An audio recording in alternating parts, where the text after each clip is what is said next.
Olá, eu sou o pastor Roberto da Igreja Comunhão Cristã de Blumenau. Que alegria ter você conosco aqui no nosso canal. Essa mensagem foi preparada para edificar a sua fé e a sua vida espiritual. Assista, compartilhe e faça com que essa mensagem possa alcançar outras pessoas que você assim conhece. Um pouco mais no final pode fazer toda a diferença. Diga comigo, um pouco mais no final pode fazer toda a diferença. Uma vez mais, um pouco mais no final pode fazer toda a diferença. Amém, glória a Deus. Livro de Gênesis, capítulo de número 26, versículo 1 em diante, versículo 1 ao 3. Houve fome naquela terra, como tinha acontecido no tempo de Abraão. Por isso Isaque foi para Gerar, onde Abimeleque era o rei dos filisteus. O Senhor apareceu a Isaque e disse: não desça ao Egito, procure estabelecer-se na terra que eu lhe indicar. Permaneça nessa terra mais um pouco, e eu estarei com você e o abençoarei, porque a você e a seus descendentes darei todas essas terras e confirmarei o juramento que fiz a seu pai Abraão. Versículo 12 e o 13 diz assim: Isaque formou lavoura naquela terra e no mesmo ano colheu a 100 por um, porque o Senhor o abençoou. O homem enriqueceu e a sua riqueza continuou a aumentar até que ficou riquíssimo. Amém? Então você conhece bem essa história. E a gente viu, antes de eu entrar nesse assunto, a gente viu na semana passada, quem não esteve presente, mas você pode procurar lá nas mídias que você vai encontrar a mensagem. E a gente viu, estamos falando sobre distrações, né? Estamos falando de algo que, na verdade, nesses dias tem sido algo muito forte, né? Não somente na igreja, mas em todos os lugares a gente vive, ouve falar, em vários estados, as pessoas vivem, né, num sentido como muito distraídas. E a gente viu nessa semana passada um exemplo de alguém que estava distraída com muitas coisas, né? E com essas atitudes ela deixou passar uma grande oportunidade na vida dela, quando nós estávamos falando ali sobre Marta e também sobre Maria. E não só deixou passar uma grande oportunidade, como ela mesma estava se auto-prejudicando, ela estava trazendo um prejuízo que ela mesma estava causando na vida dela, né? Por ela não prestar atenção naquele momento. E no mesmo cenário, ou seja, uma outra pessoa, ela decide abrir mão de coisas que têm o seu valor, mas que são passageiros para ter algo eterno, né? Onde que Jesus deixou bem claro, falando de Maria, que ela decidiu, ou seja, escolher algo que jamais lhe seria tirado, que era a melhor parte. Ela decidiu abrir mão de coisas passageiras para ficar com aquilo que era eterno. Até lá em Lucas 10, 42, Jesus falando, mas uma só é necessária, e Maria escolheu a boa parte, a qual não lhe será tirada. Então nós temos falado um pouco, né, sobre aquilo que tem roubado das nossas vidas, acaba roubando na nossa vida, né, e com a nossa permissão, quando nós permitimos, ou seja, né, através das nossas distrações, às vezes a gente não está prestando atenção no nosso dia a dia, né, no nosso tempo que nós estamos vivendo. Então nós somos os responsáveis em muitas questões que nos impedem de viver aquilo que já está disponível. Eu sempre falo, a gente sempre vai estar ensinando todas as coisas que você almeja, que você tem alguma necessidade na sua vida, você precisa entender que a obra que Cristo ele realizou na cruz, ele já através dessa obra, ele já disponibilizou todas as coisas que estão dizendo respeito à nossa vida. Tudo aquilo que vier a surgir na minha vida, na minha caminhada, e que eu venha fazer uma oração dizendo eu preciso disso, automaticamente o Espírito Santo vai te lembrar que já está disponível. Já está disponível para a minha vida e para a sua vida, amém? E as distrações, elas sempre vão roubar o melhor da nossa caminhada terrena, o melhor. Elas vêm para roubar. Distrações roubam a família, roubam o lar, a vida, a alegria, a paz, o ânimo, a saúde. E a gente pode dizer que as distrações, elas são estratégias usadas pelo nosso adversário. Com qual objetivo, pastor? De roubar o melhor de Deus para a nossa vida. De impedir que a gente viva o melhor que Deus tem para cada um de nós. E a gente viu nesse texto que Jesus ele fala, em outras palavras, para Marta, que por ela estar distraída, ela deixou de desfrutar o quê? O melhor lugar para ela. O lugar que a irmã dela escolheu também estava disponível para a vida dela, mas ela permitiu, através das distrações, ela mesmo se impediu de estar assentada no melhor lugar para a vida dela. E as distrações impedem as pessoas de escolher o lugar que jamais lhes terá tirada. E nós estamos vivendo o ano da abundante colheita, amém? O ano da abundante colheita. Então que a gente possa cada dia mais prestar atenção, porque o ano, né, a gente está atento, de repente, a semana que vem não, mas na outra, a gente já vai estar falando de maio. E aí daqui a pouco já estamos em junho, já se passou o quê? Primeiro semestre. Parece que ontem a gente estava comemorando a entrada do ano novo e agora a gente já está indo para o segundo, quase já para o segundo semestre. Quer dizer, o tempo ele passa muito rápido. E se a gente não prestar atenção, ou seja, o ano da abundante colheita, e de repente o ano passou e eu não desfrutei, eu não vivi aquilo que Deus ele já tinha preparado para a minha vida. E se a gente for ver, muitas vezes a situação, ou seja, diz respeito a nós. Eu mesmo me impedi de poder viver esse ano. Então a gente precisa estar vivos na fé, vivos na esperança, vivos para a palavra de Deus, né? Vivos para aquilo que verdadeiramente a gente manifesta, que é a palavra de Deus em nós e através de nós. E um exemplo aqui nesse texto que nós lemos de Gênesis, um exemplo vivo na fé, e um exemplo que mudou a vida de Isaac, não somente da vida dele, mas da vida de toda a família dele, né? E ele estava correndo o quê? Um risco de buscar ajuda no Egito. Ele estava ao ponto, ou seja, quase próximo ali de querer o quê? Deixar de crer na palavra de Deus e se voltar para o Egito. E sempre quando você vai ler o Egito, naquele contexto, ele está falando do mundo, né? Eu estava falando desse mundo que nós vivemos aqui, ele representa, ou seja, o Egito. E o Egito, então, governado não por Deus, mas por Faraó, ou seja, por pessoas que nem em Deus eles creem. E ele estava sendo tentado, Isaac, a se distrair com as ofertas do mundo, que não é diferente dos nossos dias. Quantas pessoas elas acabam se distraindo com as ofertas que o mundo oferece e elas acabam, em outras palavras, deixando Deus de lado e se apegando àquilo que o mundo ele está oferecendo. Só que aquilo que o mundo oferece, a gente sabe que tem prazo de validade e com certeza existe toda uma obra, muitas vezes das trevas por trás. E aí Deus ele começa a ministrar na vida de Isaac e ele lhe dá uma palavra e ele dá crédito à palavra de Deus. E com isso ele vence a distração e a história da vida dele ela é mudada. Então nós conhecemos o que aconteceu, sabemos que pela palavra Isaac ficou riquíssimo. A vida de Isaac foi transformada pela palavra que ele deu crédito, pela palavra que ele creditou, pela palavra que ele recebeu. Então ele viveu o ano da abundante colheita e não porque ele fez um bom negócio, ou que ele ganhasse, né, numa mega sena da vida, não, porque a vida dele foi impactada porque ele ouviu o que o Senhor falou com ele. Ele ouviu aquilo que Deus havia ministrado na vida dele. E o que ele ouviu fez toda a diferença na sua vida.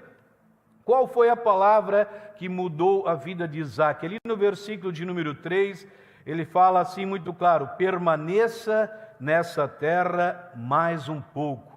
Permaneça nessa terra mais um pouco, e eu estarei com você e o abençoarei. Primeiro ponto, permaneça um pouco mais. Diga, permaneça um pouco mais. Então a gente não pode esquecer que a terra, a região que esse contexto ele está falando aqui, ela estava passando um momento muito difícil. né? Era um momento que não era um momento simples, era um momento muito difícil que a terra estava vivendo, muita escassez, a fome ela era grande, ou seja, era um cenário devastador, um cenário de morte. Era esse contexto que Deus está falando para Isaac: permaneça mais um pouco. Nesse cenário Deus está falando, um cenário nada agradável, ou seja, propício para desistir, propício para virar as costas, propício para ir embora, para achar que não há mais o que fazer. Quando você está me ouvindo aqui, você precisa se visualizar num contexto desse, num contexto caótico, num contexto devastador, num contexto de escassez, num contexto de morte, num contexto de dor, num contexto de tristeza, num contexto, ou seja, de falência, de desistência. E Deus fala assim: permaneça nesse lugar mais um pouco. Era nesse lugar que Deus está falando aqui para Isaac. Permaneça mais um pouco. E geralmente num cenário como este, dificuldades, quando se vê dificuldades, a gente ouve muito: pastor, eu geralmente pergunto como é que está, irmão, irmã. Estamos numa luta, estamos numa dificuldade. E geralmente nas lutas, nas dificuldades, são situações mais propensas que as pessoas elas querem o quê? Desistir. Ou não? Dificilmente uma pessoa ela desiste quando os ventos estão a favor da vida dela. É difícil você escutar que um casamento ele ruiu se as coisas estão caminhando de uma forma perfeita entre o casal. É difícil você ouvir uma pessoa que quer fechar o seu negócio, a sua empresa, ou seja, mudar de emprego e tantas outras coisas, quando os ventos estão favoráveis a ela. Dificilmente você vai ouvir uma pessoa dizendo, ou seja, chega, para mim chega, quero chutar o balde, quero chutar o pau da barraca. Por quê? Porque ela está vivendo um momento que ela não está agradável naquele momento aqui. E muitas pessoas nesse cenário, elas param de lutar, porque elas não vêem uma saída. E era um cenário que Isaac ele estava enfrentando, e aí Deus fala para ele: permaneça nessa terra mais um pouco. Mais um pouco. Mais um pouco, ele está falando aqui assim: e eu estarei com você e o abençoarei. Deus ele estava dizendo: a situação ela está difícil, a situação está ruim, ela está péssima, mas fique mais um pouco. Fique mais um pouco. A nação ela está ruim, os impostos estão aumentando mais e mais, a violência crescendo, e o Senhor diz: permaneça mais um pouco.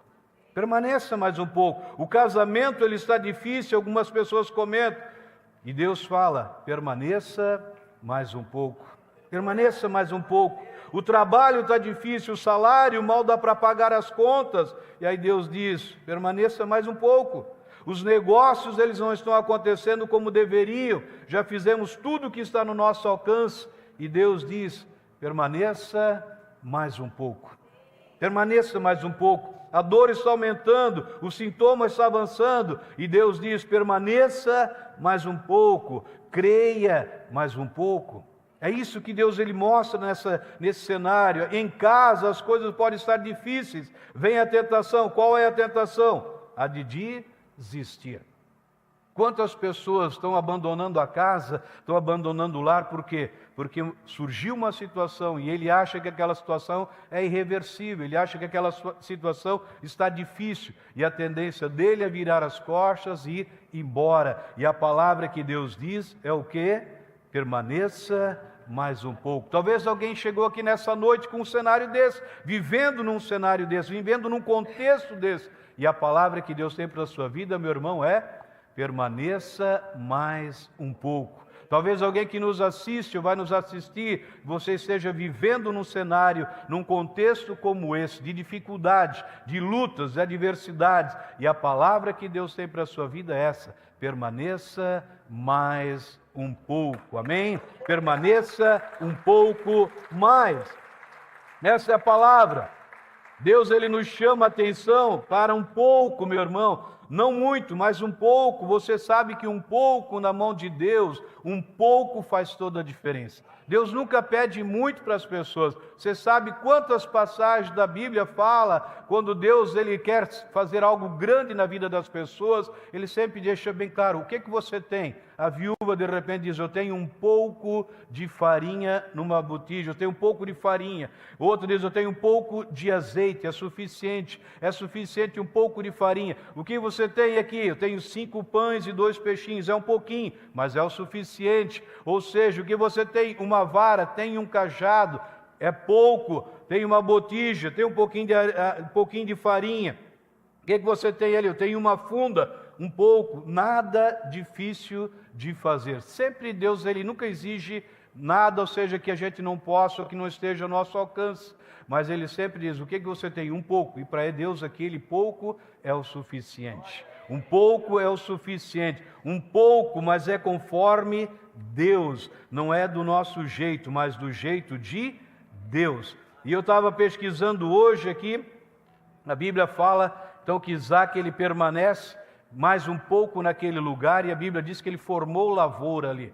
E se a gente for ver, pesquisando ali, você vai para a internet pesquisar um pouquinho, uma lavoura, no sentido de um lugar como Isaac estava vivendo, porque não estava chovendo, o cenário não era propício para a semeadura, não era um cenário propício, mas ele semeou conforme a palavra, e a Bíblia deixa bem claro então que ele formou lavoura, e esse formar lavoura, assim, olhando para o natural, no mínimo se passaram de 12 a 15 meses para que ele pudesse ter aquela colheita. 12, então quer dizer o que? Quando Deus diz permanece mais um pouco, às vezes a pessoa já está fazendo a conta, mais um pouco talvez vai ser mais um dia, mais algumas horas, mas não é no nossa cronometragem, que assim, Isaac provavelmente ficou 12 a 15 meses, ou seja, para que ele pudesse ter agora o resultado de ter permanecido mais um pouco. Então Deus fala para Isaac, permaneça um pouco mais, pois...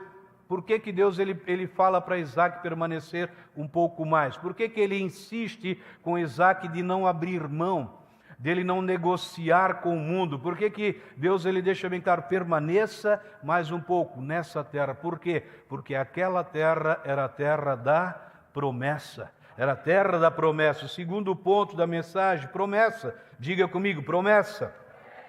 Então aquele lugar era o que Deus ele havia já prometido para o seu pai Abraão.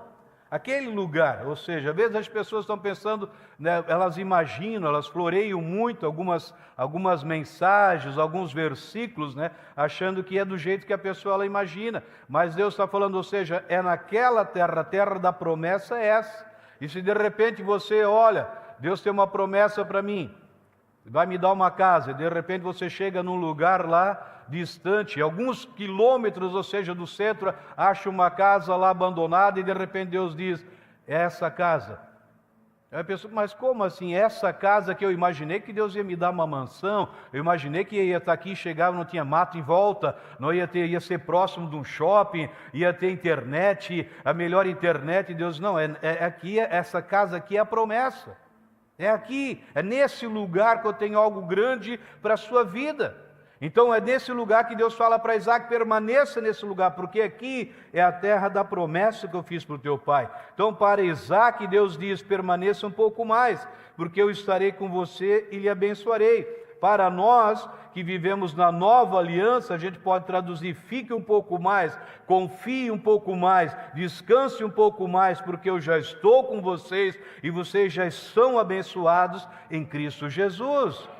É isso, tem que trazer para a minha vida. Veja 2 Coríntios, capítulo de número 1, versículo de número 20. 2 Coríntios, capítulo 1, versículo 20 e 21. Que ele diz assim, o apóstolo Paulo. Pois quantas forem as promessas feitas por Deus? Segundo os estudiosos, são mais de 8.000. Quantas forem as promessas feitas por Deus? Tantas tem em Cristo o sim. Por isso, por meio dele, o amém é pronunciado por nós, para a glória de Deus. Ora, é Deus que faz que nós e vocês permaneçamos firmes em Cristo, ele nos ungiu. Amém? Então, o apóstolo Paulo está dizendo assim, por quantas forem as promessas de Deus, preste atenção. Às vezes a gente ouve algumas coisas, a pessoa diz, estou orando para ver se é a vontade de Deus. A vontade de Deus, ela está contida na promessa de Deus. Então ele está dizendo aqui, quantas forem as promessas feitas por Deus, porque isso aqui é muito importante. Porque as pessoas, elas vão, às vezes em alguns lugares, ouvem algumas coisas e se apegam naquela coisa que ela recebeu, sendo que aquela coisa que muitas vezes ela recebeu não é Deus falando na vida dela. Não é Deus falando. E aí a pessoa, ela age em cima de uma palavra que não é de Deus e ela acaba se decepcionando, ela acaba se frustrando. Muitas deixam de congregar, muitas não querem mais ler a palavra, muitos querem dizer, eu não creio mais em Deus, não creio mais na igreja, não creio mais nada, porque eu recebi uma palavra, mas ela não se cumpriu. Quer dizer o quê? Ela pode ter recebido uma palavra de homem, que não tem nada a ver com a palavra de Deus. Então aqui o apóstolo Paulo está dizendo, quantas forem as promessas feitas por Deus, Todas essas promessas têm aonde? Em Cristo o sim. Tem em Cristo o sim, ou seja, a promessa que Deus fez já tem o sim em Cristo. E por nós que recebemos essas promessas, parte o amém. Vou dizer mais uma vez, você já tem todas as promessas que Deus fez em Cristo. Amém. Então eu recebo, quando você diz amém, você está concordando com o quê? Com a palavra de Deus. Você não está concordando com o pastor, você está concordando com a palavra de Deus. Então todas as promessas que Deus fez, tem o sim já. Existe o sim, aonde? Na obra perfeita de Cristo Jesus, no tetelestai, no está consumado, tem o sim. E por nós, igreja, por nós que cremos na palavra, conforme diz o texto, por isso, por meio dele, por meio de Cristo, o amém é pronunciado por nós, para a glória de Deus. Ora, é Deus que faz que nós e vocês permaneçamos firmes em Cristo. Ele nos ungiu. Então, o Emanuel, ele já está conosco, amém? O Emanuel já vive em nós, aleluia. Sem olhar para as previsões, Isaac, ele decidiu o quê? Permanecer um pouco mais. Isaac não ficou focado nas previsões. Imagina se tivesse celular naqueles dias ali, e ele já olhava para a semana, já 33, 35, 37, 40... sem chuva, sem uma nuvem, sem nada. Isaac ficava olhando, não pode ser, mas Deus diz, não, lança a semente. Deus, olha aqui, Deus, olha a previsão, está aqui no Google, Deus, não vai chover, não tem previsão. Se Isaac ficasse olhando para as previsões, com certeza ele não teria experimentado aquilo que Deus tinha para a vida dele. Enquanto que o povo olhava para a previsão, Isaac olhava para a provisão. O povo olha para e Deus olha, o povo de Deus olha para ou seja, previsão é dos homens, provisão é de Deus. Então Isaac não ficou focado na previsão, mas ele ficou focado na provisão. Ou seja, enquanto o homem, enquanto as pessoas, o mundo olhava para a previsão, Deus olhava para a provisão. Isaac olhava para a provisão, Isaac ele olhava para a promessa, Isaac ele olhava para a palavra. Então ele semeou movido pela palavra daquele que é a provisão. Isaac se move em cima da palavra daquele que é a provisão. Deus é a nossa provisão, amém? Então, se Isaac ele olhasse para a previsão, ele não semearia. A distração, meus irmãos, ouçam, a distração com a previsão iria levá-lo a comer as sementes. Se Isaac se distraísse com as previsões, ele iria facilmente se alimentar das sementes que ele semeou. É muito importante, semente, ouça, semente tem um único propósito, ser semeados.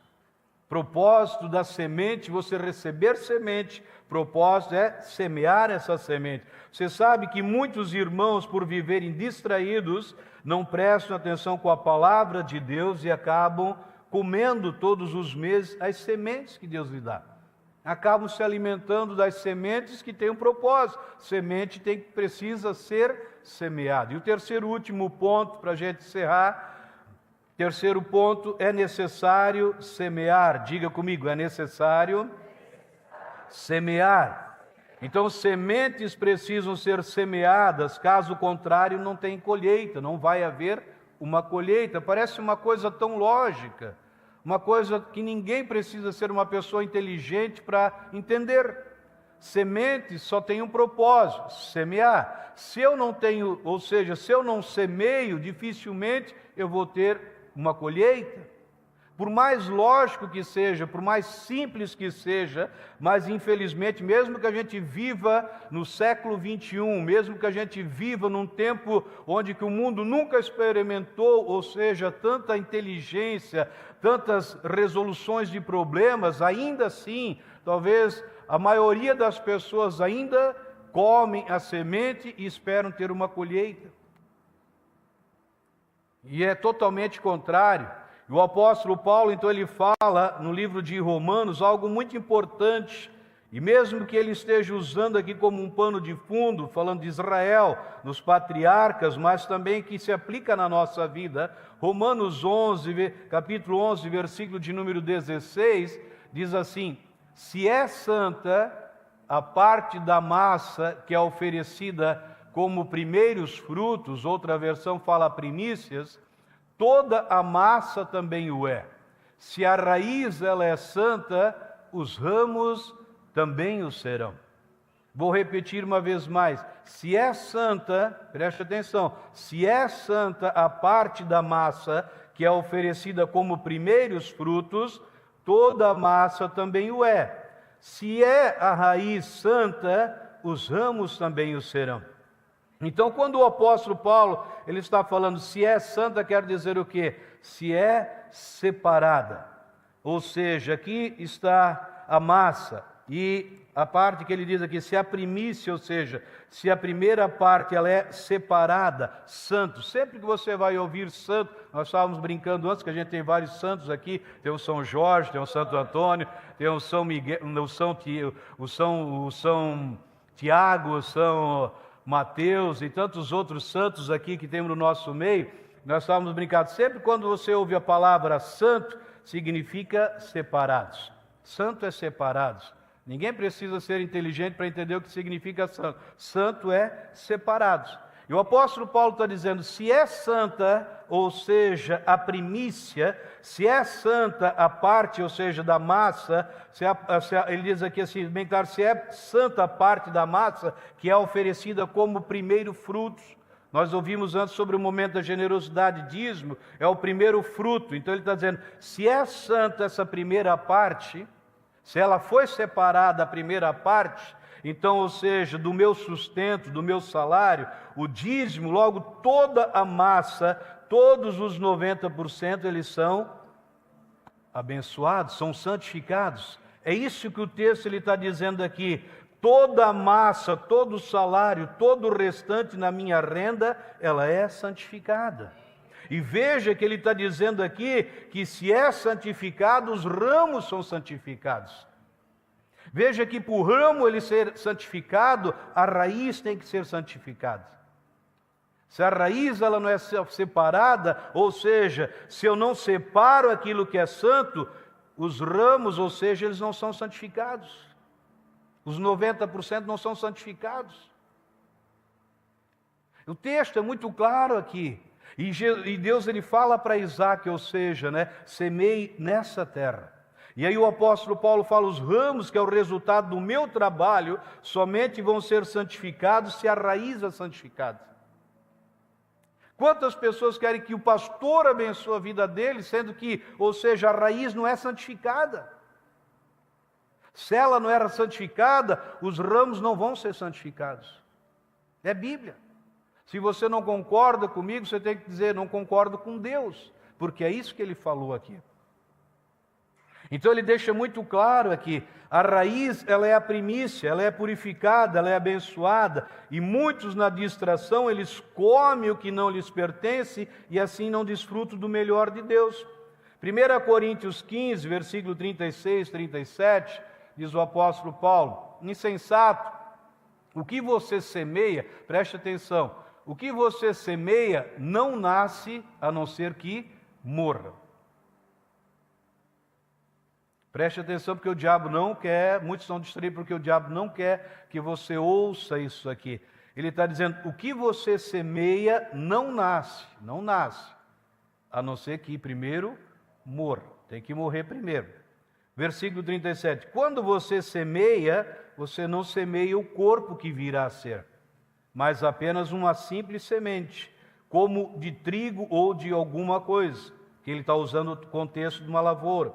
Versículo 38, mas Deus lhe dá um corpo como determinou, e a cada espécie de semente dá o seu corpo apropriado.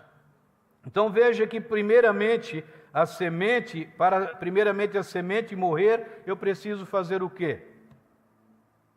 Para a semente, primeiramente ela tem que morrer. O que eu preciso fazer? Tá? O que é? Semear. Para a semente morrer, eu preciso fazer o que primeiro? Abrir mão dela. Ela tem que morrer. Para morrer, eu preciso abrir mão. Quer dizer o quê? Não, isso aqui não me pertence mais. Então, para a semente, o apóstolo Paulo deixa bem claro, para ela primeiramente morrer, eu preciso abrir mão dela. O corpo que a semente ela vai receber, ela somente se dará quando ela morrer. Pastor, qual é a bênção que eu posso receber se eu abro mão, ou seja, dessa semente? A bênção que eu vou receber, ela só vai partir a partir do momento que eu decidi. Da minha mão ela não me pertence mais, já morreu. Agora, ou seja, ela está destinada para receber o corpo que Deus vai declarar, vai determinar para essa semente. É isso que ele está dizendo aqui. Somente quando eu abro mão, ou seja, ela vai poder só, então ela vai ganhar um corpo, ou seja, uma colheita. Então, se eu não abro mão, ou seja, esse abrir mão é considerar que ela morreu na minha mão, eu não tenho mais poder sobre ela. A partir do momento que eu decidi largar ela, ali ela começa a gerar uma colheita. A partir desse momento. Então, esse corpo, essa colheita, Deus vai conceder a partir do momento que eu semear. A partir do momento que eu semei. Então, onde Isaac ele estava, a fome, o caos havia se instalado naquele lugar. E Deus ele não envia a fome, não foi Deus que enviou a fome, ou seja, ele não inicia a fome. Se Deus ele tivesse enviado fome, causado aquele caos, aquele estrago, então no céu também seria assim. No céu não é desse jeito, ou seja, no céu ele também haveria fome, mas a gente sabe que no céu tem abundância, porque a fome não procede do Senhor. No entanto, ele certamente usa os tempos de fome ou de caos para demonstrar que os seus recursos eles são ilimitados e ele expõe as limitações humanas. Agora em Eclesiastes 11, versículo 4 e 5, para a gente terminar, diz assim: quem fica observando o vento não plantará, ou seja, não semeará. E quem fica olhando para as nuvens, para a previsão, não colherá. Assim como você não conhece o caminho do vento, nem como o corpo ele é formado no ventre de uma mulher, também não pode compreender as obras de Deus, o Criador de todas as coisas. Veja, conforme esse texto poderoso aqui assim, ouça algo muito importante, meu amado. Quando se trata de fé, se trata de sobrenatural. Fé é sobrenatural, fé não é natural. As pessoas elas querem entender fé com a mente, nunca vão entender. Fé não se explica. É o que o escritor de Eclesiastes ele fala muito claro, que assim, sendo assim, eu não posso querer entender como as coisas vão acontecer. Às vezes a pessoa pensa, pastor, mas na minha mente eu não consigo entender como que eu posso ser bem sucedido só trazendo uma semente. Não queira entender com a sua mente, ou seja, se mova em cima da palavra de Deus. Veja que, usando o exemplo de Isaac, preste bem atenção que isso aqui, quando eu estava meditando o que Deus mostrou nesse texto. Isaac, ele colheu num ano, numa safra, o período de... Se ele colhe 100 vezes mais, ele colheu um período de quantos anos?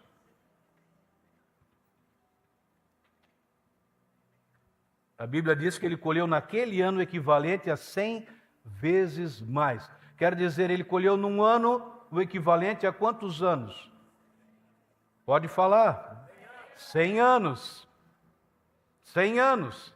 É o que o texto está aqui muito claro. Agora faça uma conta rápida. Se você ganha em média 5 mil reais.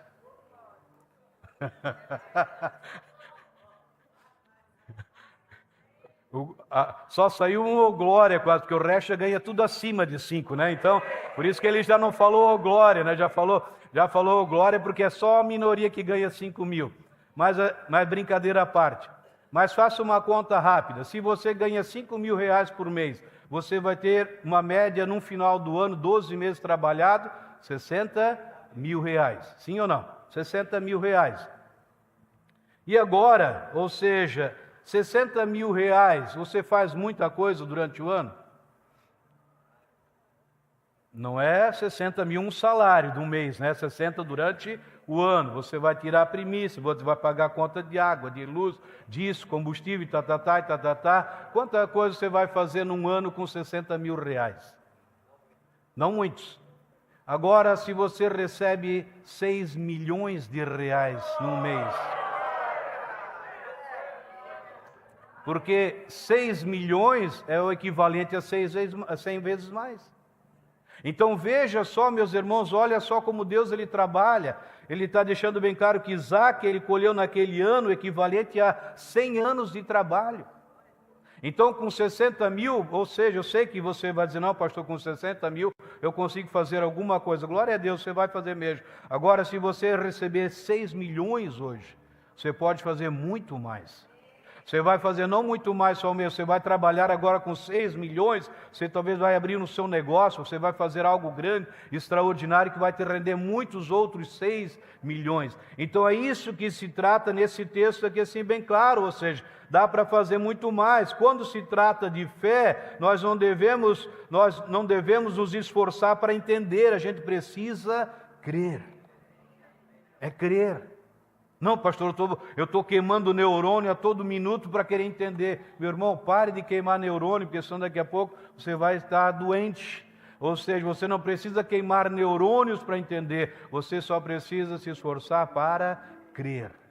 Crer. A palavra de Deus diz isso, e eu vou me mover em cima da palavra de Deus. Deus fala para Isaac, permaneça um pouco mais.